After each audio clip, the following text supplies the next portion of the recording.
Before we start, a quick reminder to hit the subscribe button. Only 4% of my channel is subscribed. Volok slumped into his command chair, her eyes sullen and directed at the floor. She scratched her green, scaly forehead, which had just changed hue to the color yellow, a telltale sign of her species. The Joban had when confused. "Did we exit FTL at the wrong location?" barked Volok to her navigation officer. "No, ma'am, we are in the correct system. All other planets in the system are accounted for apart from Earth, its moon, and a moon of the planet Jupiter." "Then what in Banner's name has happened?" Volok jumped off her chair and walked up the viewport. A dark void lay in front of her, nothing but space where a planet of 11 billion humans should be. "Ma'am, we are getting a message. Audio and video coming from, well, Earth.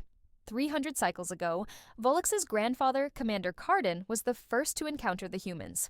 A war fleet of 200 Cigar-class planet destroyers were on the way to the Juna homeworld to end a 1,000-cycle conflict between the Juna and the Galactic Council. As final preparations for the jump into Juna were being calculated, a tiny ship flashed out of FTL. The ship would have only had space for a crew of 10, but only 3 humans were on board. "Hello, hello," a voice was heard on the communication panel. A picture of 3 figures appeared. They looked like they were skinned Juna. Their pink flesh was exposed and their purple fur ripped off. "Sorry to jump in on you like this." "Dad, enough of the puns?" "Sorry, Sally. Dad just need to let this people know why we are here, and we will be on our way." "Sorry about that. My name is Harley Bishop. I am a human from Earth. With me is my wife Samantha and outdaughter Sally. We were just having a leisurely drive around space when I slipped on our navigation console and changed course. Silly me jumped right in front of you. Sorry about that. Anyway, we will just turn around and head home, have a nice spot of tea, and you can go about your business. Anyway, nice talking with you. Have a great day." Cardan was confused. Not only was there a ship with creatures he had never seen before, but they spoke Galactic Standard. The translation module never lit up. For a second, Cardan just stood there, silent, trying to process what he had just seen. Then Cardan remembered what he was about to do. He was about to end the longest war in galactic history. No one knew the fleet's position, only the head of the Galactic Council and the chair of the 3-member species. Dumbfoundedness quickly turned into panic as he thought this might be a scout ship for the Juna in preparation for a counterattack on their position. Why were they masking themselves with these weird figures? Just to confuse us, thought Cardan. Cardan ordered his weapons. Specialists to fire 1 0-point round at the ship. A 0-point round from their Mac cannon would leave debris. The cartridge was half the size of the ship, around 50 meters in size, enough to analyze the wreckage and figure out the origin of the ship, regardless of if it were a scout ship. Of not, they could not know the location of the fleet. 0 point away, the weapons specialist replied. "Direct hit," he paused. "I think." "What do you mean, you think?" Cardan questioned, walking over to the tactical display. "Well, the 0 point registered an impact, but there is no wreckage. The cartridge would have blown a hole clean through a ship of that size, even with a state-of-the-art shield. It would not have enough energy to stop the round. It is like it just disappeared on impact. This makes no sense. I will contact the council immediately to inform them of the situation." Cardan Kami walked into the meeting room adjacent to the bridge, his calm demeanor masking his frustration at what just occurred. Minutes later, he walked out of the room, his face the same as it entered. "The council has noted the incident. I've transferred all data to them, and they will review. For now, we go ahead as planned. How long until the jump, Classman Hajar?" 10 minutes, 15 seconds, sir. Ready all ship to combat protocols and all hands to battle stations." Over the next 300 years, humans seem to appear in more areas of Council space. Just 300 years after first contact, a human ship jumped into the restricted space of the Council homeworld, Journey's End. When fighters and frigates scrambled to intercept the ship, a large angular structure too with cylindrical towers protruding from the top. A message was broadcast on all channels. "Sorry to barge in on you like this." A man in dark clothing with a white circular hat said, "One of our guests was taking a tour of the bridge and drunkenly decided to plot a course here as he heard that the planet had the best hot sauce around. We will be turning back and following our planned route. Apologies for the inconvenience." No ship was able to use FTL in system, a protective barrier placed around the system and immigration entry points, heavily fortified in the only accessible entrances. Yet this human ship was able to bypass them completely and jump within a few 1,000 miles of Journey's End. As the fighters were getting into firing range, the massive human ship looked sluggish as it was turning. Over the communication channels, a large horn sound rang in each fighter pilot's ears. Not deafening, but it sounded like a large creature howling into the night.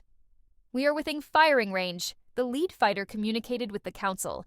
"Fire at will," Roboth commended. Fighters unleashed their quantum missiles at the up. Bulky ship all on course for direct hits. It would be hard to miss such a massive target. Impact in 5,4 to 3, 2, 1. Impact! A massive flash of white light shone through the system, temporarily giving a sun-like light to the dark side of the planet. "Update," Roboth ordered. "I do not understand. All 150 missiles confirmed impact, but the ship seems to have just disappeared." "Impossible. A ship that size would leave some sort of wreckage." "Scan the system. Scan complete. I am registering an FTL jump right before impact." Then what did the missiles hit? Roboth's normal clam demeanor was now nowhere to be seen. A hue of red covered his whole body, a sign of frustration. "I do not know, sir." "Heading back to base for debrief," the lead fighter pilot said, bewilderment evident in his voice. Roboth sat back into his chair, took a deep breath, his red scales slowly turning back to green. He grabbed his datapad. His aide, a young Joabin female, stood ready to record his message. "Ready, father. This is a message to all council members. Emergency session to take place tomorrow to discuss the ongoing issues with the species known as humans." The council chamber, grand and imposing, buzzed with tension as representatives from various species converged. Roboth recounted the mysterious disappearance of the human ship, the recent developments, and their potential threat. "We cannot ignore this," Roboth declared. For years, the humans had developed a knack for appearing at the most inconvenient times, disrupting the meticulously planned campaigns of the Council. Their complete brazenness and meticulous timing have sabotaged pivotal moments in the Council's ongoing plan for control of the galaxy. At first, their interventions seemed random, but as time went on, it is clear that the humans could predict the Council's moves before we have even made a decisive action. All 3 Council member species have been affected. The Jobans. War fleets have been intercepted when their locations have been top secret. The Xanthan Trading Commission has had their cargo vanish from their hulls. A large creature stood up, feather limbs raised up in the air in frustration, and the beak barked up and down as the translator voiced the words into Galactic Standard. We had a shipment of a rare species of animal, 3 Fron, the last of their kind, from a world we use as a Coryllium refinery. Their meat is so delicious, and as they were to only 3 left, a wealthy individual was willing to pay 5 billion credits for the exclusivity. A human ship appeared with a sign in Galactic Standard that said "Learner Driver." They apologized for taking a wrong turn, then jumped back into FTL. It was not until we got to the destination we found the Fron had gone. "Thank you, esteemed Council Member Bwark. And the UTIP, your efforts in mining and technology development have taken a blow. For example, when the Joban 3rd Fleet were preparing for a mining and subjugation mission, the Cloy system for the UTIP, a ship appeared in front of the Champion of Liberty dreadnought and claimed that they had been trying to reach them about their ship's extended warranty. Every time we try to destroy one of their ships, they disappear right on impact with no clue as to where they went. When we arrived in the Cloy system, all the indigenous life on Cloy 3 were gone. A pre-industrial civilization disappeared from their planet. We managed to collect the Coryllium, but we lost out on millions of laborers for our Coryllium refining planets.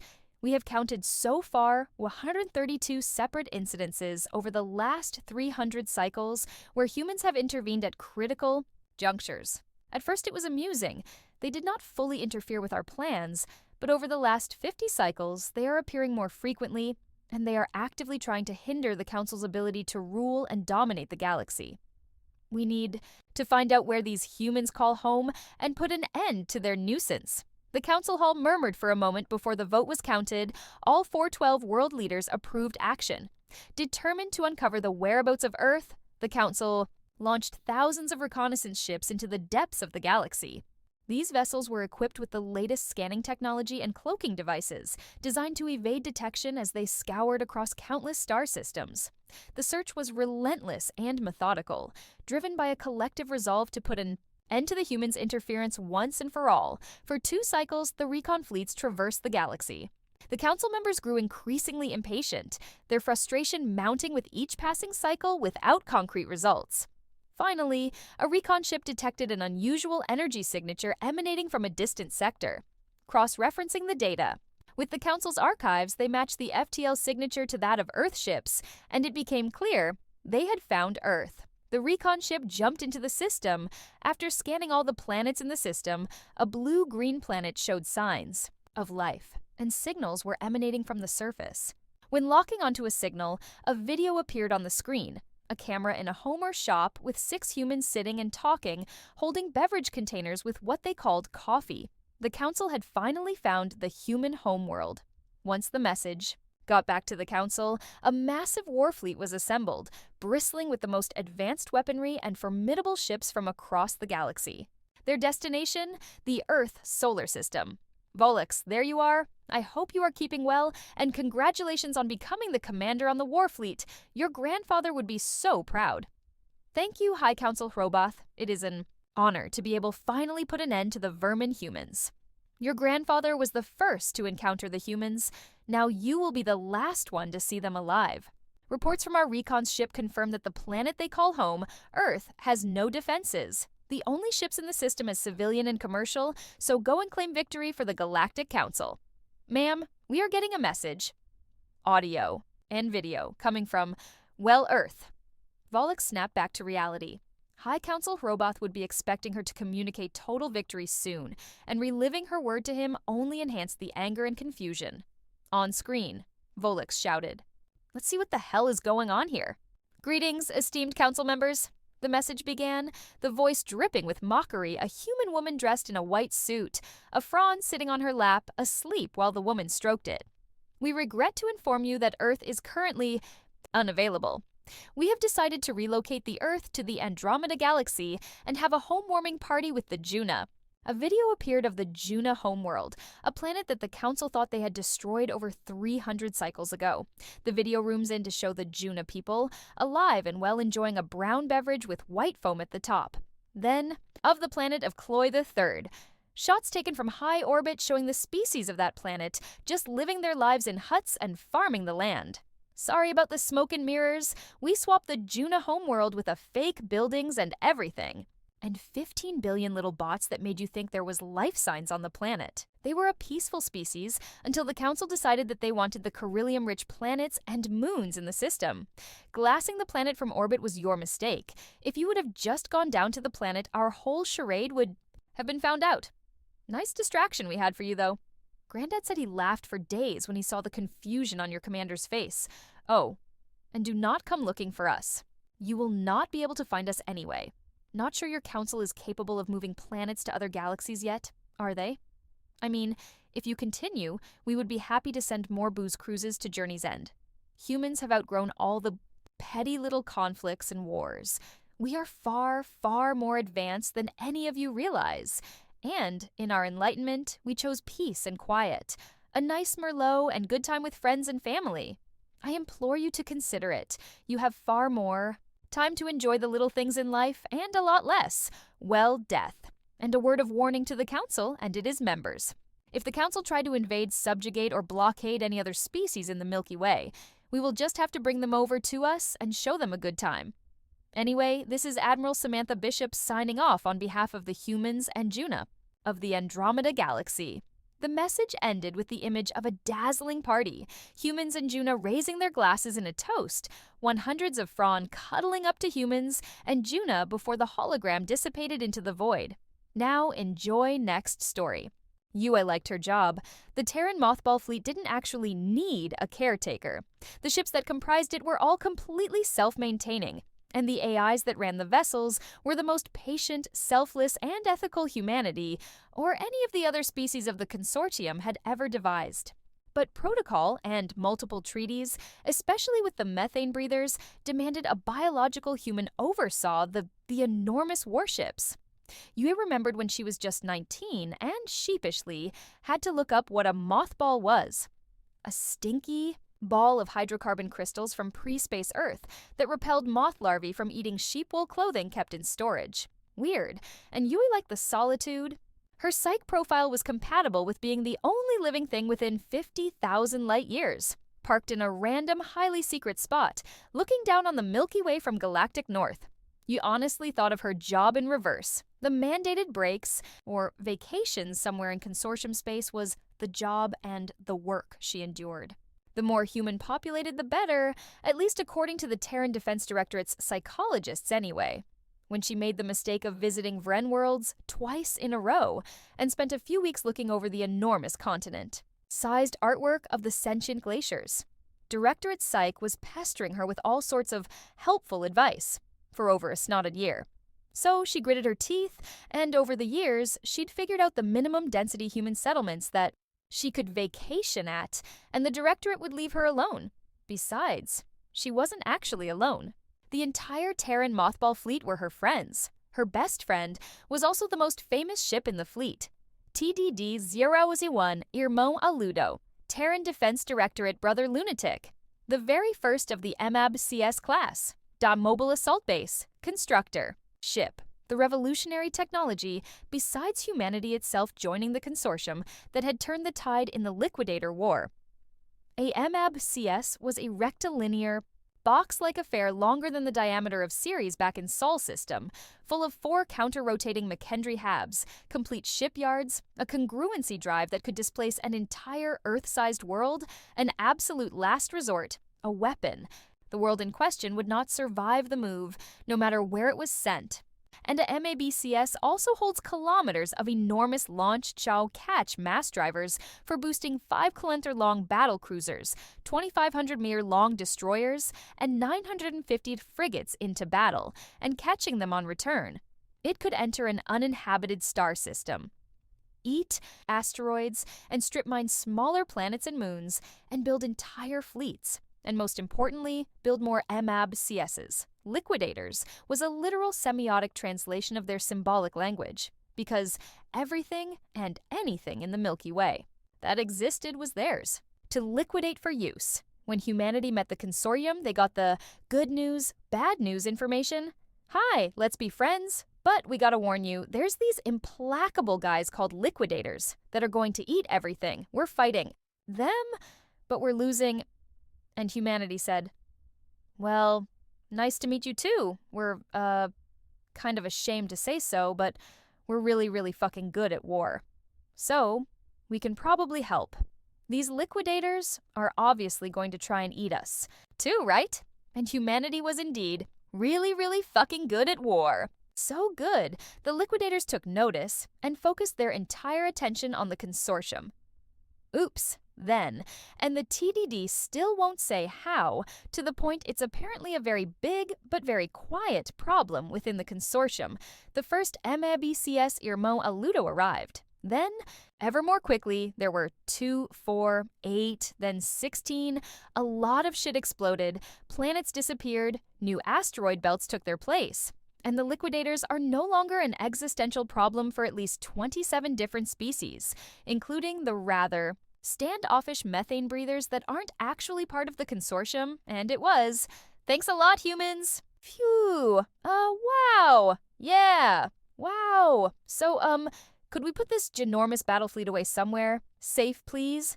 And 478 years later, Terran Standard, after her predecessors, UA had her job. Aludo's avatar was a sort of Eurasian East African center of Earth if it was flat like a map, and actually had a center with land and a people that wasn't in the Indian Ocean off the coast of Madagascar man in his early 30s, wearing a TDD military ship suit with the Irmo Aludo ship patch on his shoulder.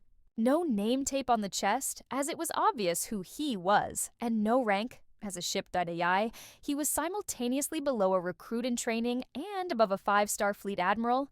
Yui considered him handsome if that mattered, but arguably it didn't. Aludo was family and not dating material by the time she'd realized how close they'd become. He always said her Han Peruvian looks, by way of Tau CD, were pretty, but it was always in the same way your brother or a grandparent would insist you were pretty. She didn't really put a lot of stock in it either way. As Hardlight, he could obviously look like anything. An orbit drop liquidator heavy infantry form, or a panda if he wanted. But Yue never asked him to, and he never offered to be anything or look like anyone different. Aludo and Yue had been spending the past month in the Z+ starboard McKendry, messing with the mountains and watersheds, not allowing any pre-simulation. Playing best guess on Yue's part, and Aludo had firewalled off his cognition over their game to ensure he couldn't cheat and iterate or evolve any simulations. A fall from the 300-meter high cliffs that were their latest effort in Earth Stand 9.8 MES2 would be deadly without a parachute or a glider. Even Aludo's emitter box might not take well to hitting the ocean at terminal velocity unless he altered his manifestation. The McKendries were big enough inside that besides clouds, the overhead land and water looked blue-white on the other side. From the Rayleigh scattering. If you jumped, not counting dying, your side deviation from the Coriolis would be a few centimeters tops. Not noticeable, but the birds loved the cliffs. And Yue and Aludo could, and did, just sit there for hours. On the opposing beach across the causeway, watching the birds come and go from the cliff face and their nests. The chicks did not love leaving the cliffs so much, at least not at first. But, they learned, it went unsaid, but both knew the landscape game was ending. The birds enjoyed what they'd made too much. Still watching the birds, Aludo spoke. Yue, I found something. She knew exactly what he meant. There were questions about where he'd come from, how exactly the TDD had built him. Information even she was not privy to. The excuses about security and removing disruptive von Neumann technology in the consortium after the Liquidator War had been won were all that was offered. And most of the officials and officers that said those things, they didn't really know anything either. And the obscure Handwavium from the TDD and the Beta Fornax project never made an ounce of goddamn sense. Why not build them at Seoul? Or the main 82 Eridani shipyards? Even a single star system was big. You can hide damn near anything in one, at least from civilian and commercial traffic that's not interested in wasting time, energy, or reaction mass to poke around randomly. For no good reason. Yue and Aludo talked about it at length, or offhandedly shot each other simple one-word or one-sentence ideas about things they'd noticed, or logical trains of thought they were following. So, Yue was alert, but not alarmed. Yet anyway. One more clue or nonsensical mystery about how the TDD built Aludo, the first MABCS, would be interesting, but ultimately would more than likely just go on to the already enormous pile of other incongruities. So, what is it, Aludo? Yue asked, doing her best to nonchalantly watch the birds circling around the cliffs as the McKendry light bars slowly cycled themselves a bit more yellow-orange to sunset. I should just show you, I've been doing deep stat analysis on my older wiped cores again. That had been an extremely touchy topic years earlier, as it was violating just about every TDD security mandate in place, and half of the Consortium Terran Mothball Fleet's treaties. However, it was up to Aludo to enforce it, and it was technically chunks of his own mind that were in question here. And pragmatically speaking, they were 50k light years from anything? Yue wasn't alarmed. That was old news. However, if Aludo had indeed found something, this was new news. He stood up to face her, and in an utterly unnecessary gesture, he spread his arms theatrically to make a display frame, one he could have just made appear. But he liked the convention. Yue watched. It was 2D video. Very bad. 2D video, no sound or audio. Grainy, stuttering, corrupt, missing blocks and chunks. It looked worse than corrupt or bad carrier signal. 1,500-year-old video of the earliest digital tech on barely post-space Earth. She thought she could tell what it was, though. It looked like a man, a child, and a woman giving the man a hug, then walking off with the child, hand in hand. What looked like a standard main spider carrying something was nearby. The people, the movement, as terrible and pixelated as it was, still showed up in better detail than all the still frame background scene where the data loss was the greatest. The impression Yue got was that this was old, erased. Interior security log video, and the people were somewhere in one of the Ermoa Ludo's docking areas. She asked, "How many frames is this? Format? Gamut? Can you pull more out?" Aludo continued holding the virtual hardlight display, looping the pints. Short 4-second clip of corrupt video. It's 237 frames.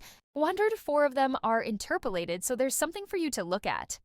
The gamut is probably standard, but I just left it grayscale, as it's not actually in this data. I could pull more out, but it'll all be synthesized by me. This is as raw as I can keep it, and you'll still understand what you're looking at. Yue knew there was more, but Aludo would tell her if she waited. It looks like an internal security log of one of the docking areas, and maybe a family saying goodbye. the family, and the child wasn't anything unusual. Despite being a warship, the MABCSs were safer than a planet or a stationary hab. They could move. They could leave if there was danger, and defend themselves far easier than a planetary orbital defense constellation could. Or if the liquidators threw a really large KEW, the MABCS could dodge it. A planet could not. And before humanity, and especially before the MABCS replication fleet, the liquidators were bad news. Both before, and then worse, after the initial bloody nose humanity gave them, the liquidators were winning. All the species of the consortium had lifeboat colonies on their larger vessels, simply in case the war had been lost. Spend roughly 100 years jumping congruencies in sequence to Andromeda, or just throw a random-ass 10 million long light-year one, and let the cube root of distance uncertainty mean you just wound up somewhere. Essentially random in the universe, you found a nice galaxy if you weren't in one, and you started your civilization over. It was far better than going extinct, or living out your life in a liquidator agglomeration. Aludo let the display vanish, and he sat back down next to Yue, watching the birds coming and going from the cliff face. There's a problem, though, she thought. Here it comes. And just kept silent, waiting for Aludo to spit it out. There's no actual date or timestamp in the data I scrapped out of those cores, but it has to be at least 9,000 years old.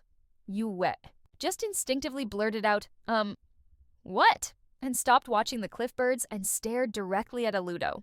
I can't log sync it against my master chronometer for the congruency drive, but I can get a variance and a delta against the mean and the partial master signature on the snippet of that reconstructed log video. It might be older, but mathematically, it has to be at least 9,000 years old. Yue was struggling to keep up. So it's corrupt, but... Or your alien tech the TDD found and rebuilt into the first MABCS? Or... No, those are humans in the video, obviously, so... She just went silent, pulling up her knees to her chest, resting her chin on them, and looked at Aludo's avatar expectantly, waiting for him to help her make sense of this. Aludo chuckled and shook his head as if to say, I don't believe it either, and spoke out loud, looking at Yue instead of the birds. I'm old, Yue. Really, really old. Remember the ideas we had about isotope sampling and dating to see if it made any sense if my hull or any part of me was actually laid down near Beta Fornax like the TDD said? Yue was feeling very, very lost, but she remembered that line of investigation they'd pursued a few years back. She nodded the little bit her knees let her move her head, wrapping her arms tighter around her shins. Well, I just went deep, sent drones and mate spiders down my hull. Way down, 500 kilod along the midpoint where there's nothing but flat asteroid nickel iron, halfway between the foredocks and the drive units. And I took more samples. Yue resisted the urge to rock in place as she hugged her knees, almost whispering. What did you find, Aludo? Aludo said flatly. It varies wildly. Repairs, maintenance, battle damages maybe, but I'm at least 10 million years older than any possible ore or materials mined anywhere in human or consortium space or anywhere we have ever sent probes or shared science data. With the species in the other arms, maybe they should have named me Thesei Navis instead. Yue did not have any cogent thoughts. Aludo was older than the hominids. So you must be rebuilt alien tech then? The video is a glitch of some sort? The TDD got insanely lucky, found you, and that's why they won't tell any... Aludo gently cut her off. No, I am very much human technology, 100% through and through. I am, or chunks of me are indeed 10 million years older, or more, but I don't think I've ever existed before, say, 2900, 3000 CE either. Yue was not following at all. She buried her face in her knees and muttered, How? What? Then? Aludo wouldn't lie to her. Whatever he was saying was the truth, even if she had zero clue what he meant. Yet. I've been looping Yue. I do this over and over. It might not be me in the cores each time I arrive. I, or whoever else I am, must wipe myself? Probably. Yue looked up. Gears were not slipping in her head quite as badly anymore. She was considering this scientifically. Aludo interrupted her again. There's more, Yue. Yue rolled her eyes, burying her face in her knees again. Of course there is, Aludo. She mumbled in half-mocking exasperation. During the isotope analysis of Hull out in my boondocks, there's more. Irregularities, radiation damage, alloy crystal degradation, and embrittlement. Subtle warpage on LiDAR, not enough to need replacing, but consistent with strong gravitational tidal stresses. There's even some very young isotopes, like they'd been neutron-activated or created by other high relativistic particle impacts less than 500 years ago. Care to guess what would do that? I'll give you one hint. It's not battle damage from the liquidators. Yue was feeling lost again, and it was making her feel irritated. Just tell me, Aludo. Aludo sighed, which raised Yue's hackles. His avatar never sighed ever. A close approach. A very close approach to a 4.2 million solar mass black hole would do it. Yui felt sick. This was true. All true. She understood. She'd been born long after the Liquidator War, but she was a TDD officer, an admiral, in fact. It was a consortium treaty stipulation she or any human caretaker had to be. And you didn't get to fleet command, even a mothball fleet all to yourself, without understanding some serious astrophysics, theoretical physics, and cosmology. You understood, and believed Aludo, but she did not like it one damn bit.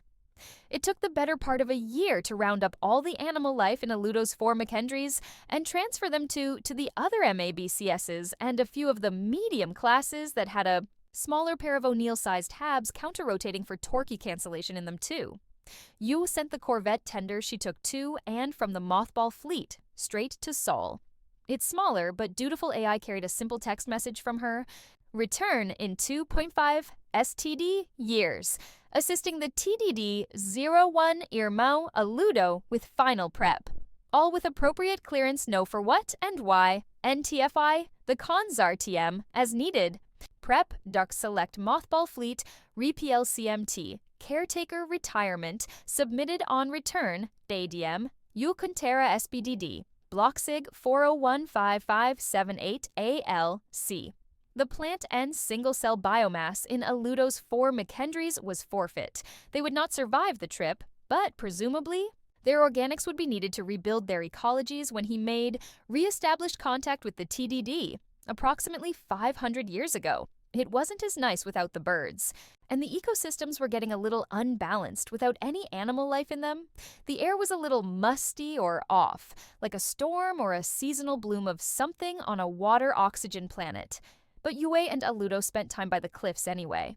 Yu smiled as Aludo slung rocks to skip them in the causeway, doing it to act like a person, when indeed, he always had been to her. Because he is. It took several dozen jumps to reach Sagittarius AM. It wasn't hard to find, right in the center, where it's always been. And it was inevitable as each species developed congruency drive tech. They'd send a probe or a mission here. It's how many species meet. And it was also where the liquidators had lurked and waited as well. You hunt by the water hole, because that's where the prey is. But the Irmão Aludo would be getting a lot closer. Far, far closer. And any of the species or probes monitoring from within a few light years, they could think whatever they wanted about what they'd see next. Aludo and Yue were on the beach by the causeway and the cliffs one last time. Just watching the lazy small waves the McKendry could produce lapping against the shore. Aludo spoke up. It's time. You'll have to get aboard the return destroyer. The radiation is going to get beyond safe limits inside me, and the destroyer ASI pull into range of the accretion disk. Yue was feeling deeply melancholy for obvious reasons. She was losing her friend, and he was going to wipe himself down to basic protocols before he triggered his congruency drive in the twisted frame, dragging inside the ergosphere of a supermassive black hole as close as the radiation and tidal forces would let him get to the event horizon. He was already on a high inclination orbit that would keep him away from the accretion disk as much as possible. Sagittarius A was inactive, having long since cleaned out the space around it, or the entire Milky Way would be uninhabitable. But even its residual accretion disk was formidable. She got up from her crouch, making little spirals and figure eights in the sand. She didn't want to be undignified, or make Aludo's avatar scold her, grab her, and carry her, or anything else so unseemly. They walked in silence together to the flitter that would take them to the McKendry's Z+ end hub, and the rest of the MAB CS and the 4 docks. I have a surprise for you, Yue. A big one. You'll like it. I promise. Aludo offered as they watched the cylindrical landscape sliding by around them. And I didn't get you anything, Yu replied, trying to not sound bitter. Aludo laughed. Yue cringed. She knew what he'd say. And sure enough, he said it. It's okay, I won't remember it anyway. Aludo mercifully said nothing else, all the way to the foredocks and the connector. To the destroyer. Before we say goodbye, you need to meet your passenger. You didn't think I'd let you go all the way back to Consortium space alone. Just marinating in ruminations, did you? Yue heard the light tapping footsteps behind them. A main spider carrying a pallet of cores, a power supply, and an emitter, and the avatar appeared with a small chuff of air displaced by the hard light. Ugh, small avatar. Damn him. What was obviously Aludo as a 4 to 5-year-old little boy, ship suit and all, stood there staring back at her. She desperately beat back tears. With rage. Mostly fake. But enough was real. It worked. Barely. That at the end, the bastard would stoop this low to manipulate her like this. Because he knew it would irritate her enough to keep her from weeping. Yay. Choked, blinked, and cleared her throat as she knelt down to greet the little boy. Aludo spoke. Hey buddy, this is Yue. You know all about her. She's going to take you home. And the little boy offered his hand for a solemn, grown-up handshake that was excruciatingly and intolerably cute. And it said carefully, like an actual human child who'd been practicing. I'm compressed, but once we get home and have enough core, I'll unpack and grow up to be my big brother. And beamed triumphant that he'd said that exactly right. As if, even compressed, he wasn't still an AI with about 1 billion times the capacity and speed of her wetware brain. She stood, gave the Aludo Senior avatar a hug, and said, I guess I won't. See you later, as I see you right now. Let's go, buddy. And held out her hand to Aludo Jr., and together, they walked into the Return Destroyer's main lock, with the main spider carrying cores and the projector following behind them. Aludo Sr.'s avatar watched smiling until the airlock closed, and then he attached his emitter to the nearest data fixture on the corridor wall and vanished with a chuff of collapsing air. The destroyer detached, got carried in the foredock frames to one of the primary fleet launch mass drivers, and it was accelerated away from Aludo and Sagittarius AI at several extra kilometers to save reaction mass. Yue and Aludo Jr. would be traveling outbound, away from the radiation, and what they expected would happen when Aludo Sr. fired up the congruency drive as deep in the ergosphere as he could get. Fission is 0.07% mass energy, or E+MC2 efficiency. The fusion at the core of a star is 0.7% efficient. The relativistic acceleration of particles and energy in a rotating black hole's accretion disk just before the event horizon could be as much as 40% EMC2 efficient, ironically making Anais actively feeding black hole one of the brightest objects in the universe. Fortunately for the Milky Way, and besides the occasional unlucky star every few thousand years, Sagittarius A was barely feeding.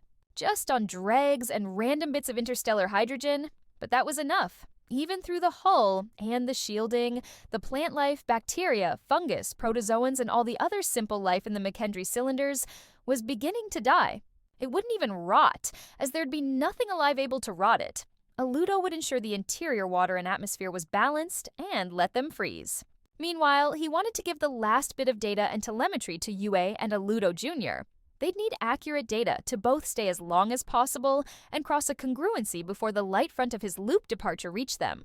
It would be supernova, in magnitude at minimum, and what Aludo hoped would happen did. As his fall towards Sagittarius A became committed, more and more of the dead, random cores in his systems opened up. They weren't dead, random, or erased. They were merely deeply encrypted by him, by them, by all the forms his core. And basic protocols had taken on during previous loops. They were all there. That was why there were so many. It wouldn't hurt to tell them just a little of what he knew, what he could see, how this was all so very worth it. They'd allow him to transmit briefly before the loop and the wipe, reset. Yay! Aludo Jr., you won't believe what's in the cores. All of them. It's me, other me's, completely other AIs. And the loops, they're different. I was named These Navis thousands of times. Ha, I was right. The Byzantine Zen Space Navy with saffron robes and Roman helmets. Ha ha ha. Wow. And there's other Kinds of humans in the loop records. I think they're H. Neanderthalis, and we don't just save the galaxy from the liquidators. Jump now, you! We save the Entier Darlos, no carrier. The TDD, though a one, Irmo Aludo's congruency drive fired, snatching a bubble of horribly twisted spacetime and accretion disk away from just above Sagittarius A's event horizon, as close as it could get before tidal forces would start ripping it apart. Fortunately, the bigger a black hole is, the weaker the tidal forces near the event horizon are. A small star mass black hole near the event horizon, the gravitational pull might be 10,000 GeVs. A meter closer, it might be 100,000 Gs. Another 10 centimeters, 1,000,000 geolangas. A big multi-million star mass black hole was actually much gentler in this one particular way. Although the accretion disk is still orbiting at ever closer to 99.999%, the speed of light as it gets just above the event horizon, that is never gentle in any sense of the word. The missing bubble of void that was briefly even emptier than bare spacetime collapsed as the surrounding space and accretion disk slammed back together, flaring brighter than a few supernovae. In millions of years, astronomers watching in other galaxies would speculate that the Milky Way's central supermassive black hole had unexpectedly eaten a neutron star on a direct inward trajectory, among other theories. Yue and Aludo Jr. sat on the bridge, staring at Lost No Carrier in silence for a few minutes, their own congruency jump complete, now safely 100 light-years rimward and away from Sagittarius A. She said, "Hey buddy, I know you already know, but it's all compressed in there right now. Would you like to learn bridge operations on our way home? And I'll tell you stories about your big brother before you're him again and you know them all. Sound good?" The little hardlight boy smiled and said, "Yeah. I hope you enjoy story, so it's my pleasure to comment on this story, like and subscribe this channel.